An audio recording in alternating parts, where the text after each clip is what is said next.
বন্ধুরা, আমি এখন আছি আহসান মঞ্জিলের ঠিক সামনে।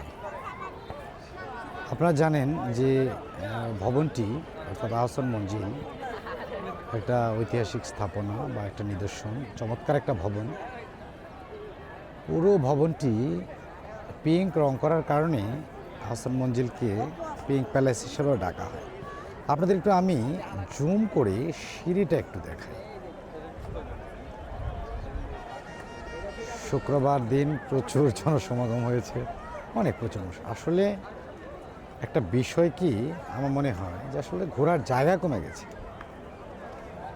পরন্ত বিকেল, বসন্তকাল, ঝিরিঝিরি বসন্তের হাওয়া বইছে, একটা মনোমুগ্ধকর পরিবেশ, গাছপালায় ঘেরা একটা সুন্দর প্রাসাদ, নবাবদের প্রাসাদ, নবাব আহসানুল্লাহ, নবাব সলিমুল্লাহ এবং ওনাদের বংশধররা যারা ছিলেন উপর দিকে এবং নিচ দিকে সবাই এখানে থাকতেন। এই ভবনটিতে আপনারা যদি আসতে চান তাহলে আপনাদের গুলিস্তান হয়ে সদরঘাটে আসতে হবে। প্রথম সদরঘাটের পাশে এটার অবস্থান, অর্থাৎ একদম বুড়িগঙ্গা নদীর পাশ ঘেঁষেই। সুন্দর গাছগুলো ভাল লাগছে অনেক দেখতে।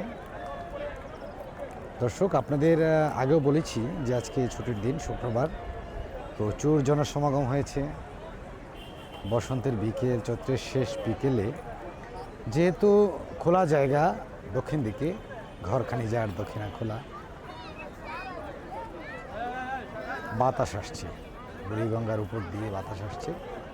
আপনারা দূরে যে ভবনগুলো দেখতে পাচ্ছেন ওগুলো বুড়িগঙ্গার ওপারে কেরানীগঞ্জে ভবনগুলো, সারি সারি বৃক্ষ। আপনাদের গাছগুলাকে একটু দেখাই, চমৎকার চমৎকার, অসাধারণ। দর্শক, একটা জিনিস সেটা হচ্ছে যে আকাশে, মুক্ত আকাশে আমি কিছু চিল বা অন্যান্য পাখি দেখতে পাচ্ছি। আপনাদের একটু আমি ক্লোজ করে দেখাবো। নীল আকাশ, একদম নীল আকাশ।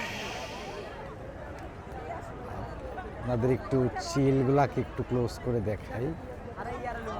মুক্ত মনে ঘুরে বেড়াচ্ছে, একটু জুম করে দেখানোর চেষ্টা করছি দর্শক।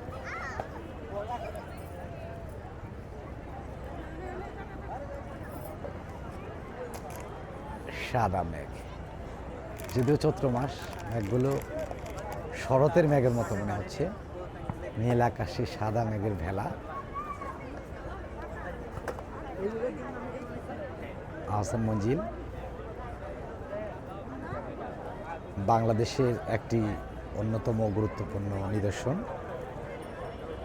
যেটি আহসান মঞ্জিল জাদুঘর নামে পরিচিত। অনেকে এটিকে নবাব বাড়ি ডেকে থাকেন। আপনাদের একটা ইনফরমেশন দিই, সাধারণত সাপ্তাহিক ছুটি বৃহস্পতিবার আহসান মঞ্জিলে। যারা অ্যাডাল্ট তাদের টিকিটের মূল্য 40 টাকা। সার্কভুক্ত দেশগুলোর নাগরিকদের জন্য 300 টাকা এবং বিশ্বের অন্যান্য দেশ থেকে যারা পর্যটক আসবেন তাদের জন্য টিকিটের মূল্য রাখা হয়েছে 500 টাকা।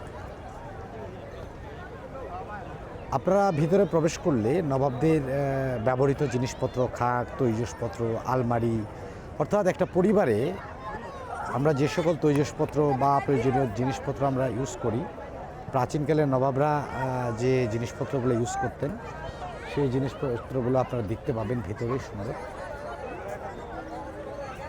দর্শক, দেখা হয় নাই চক্ষু মেলিয়া ঘর হতে এক পা ফেলিয়া। আসলে অনেক দূর দূরান্ত থেকে মানুষ, পর্যটকরা আসেন এটি দেখার জন্য। চমৎকার একটি স্থাপনা, নিদর্শন, বাংলার অনেক ইতিহাস এর সাথে জড়িত। আপনারা আসবেন, ঘুরবেন, দেখবেন, জানবেন, আপনাদের পরিবারের সদস্যদের, বাচ্চাদের পরিচয় করাবেন। আমি আরেকবার একটু জুম করে আপনাদেরকে ফ্রন্ট লাইনটা দেখাচ্ছি। প্রচুর জনসমাগম আজকে।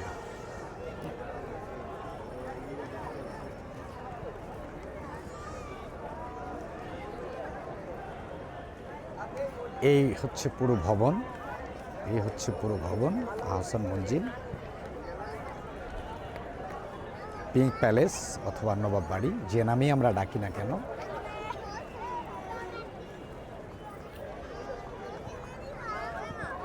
সবাই ভালো থাকবেন, সুস্থ থাকবেন, দেখা হবে অন্য কোনো জায়গায়, অন্য কোনো ভিডিওতে। বাই।